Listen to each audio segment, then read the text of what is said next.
It's Thursday night. You've got snacks prepared, music selected, and the table in the basement cleaned off. Everything is ready for the perfect session. You only forgot one tiny detail: preparing for the actual game.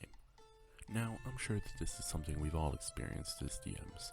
The players do something that we never could have planned for and leave us sitting behind our screens staring at our notes wondering how the hell we react to that.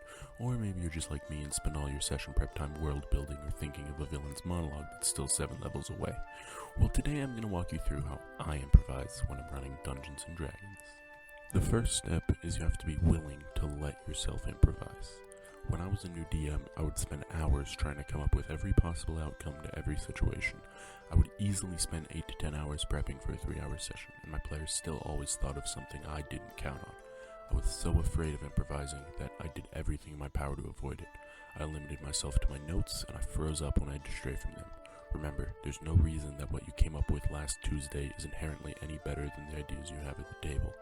Just be willing to and embrace the fact that you'll need to improvise, and from there, your games will only improve. Don't become over-attached. We've all thought of that super cool climactic moment when your players do one specific thing, and you're sure they'll do it. How could they not?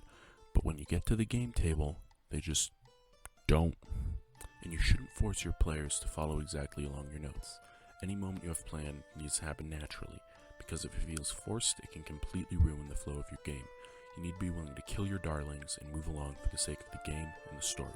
You can always keep those ideas tucked away for a future session, and it just might fit better there. Let your players do it for you. Oftentimes, your players will theorize, brainstorm, or joke about ideas for what they think might be coming, what the solution to a puzzle is, or how the result of a failed roll might go.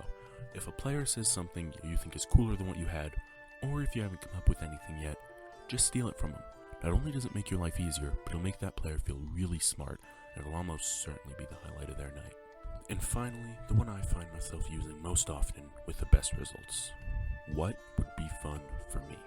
I take a moment and think, if I was this player, what would be fun? I think about what the player's vision for their character was, what I know they enjoy, and what they were attempting to do. And taking all those into account, if it's possible within the bounds of a reason set by the tone of the campaign, the setting, and the plot, then I just do that. And moments like these are often the ones I have my players talk about after the session and remember the most fondly.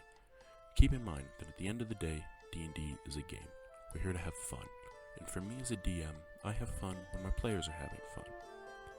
And to the DM who's watching this video because you think you suck at running the game, you're doing a great job. Your players are glad to be at your table, and like with any skill, you improve with more practice.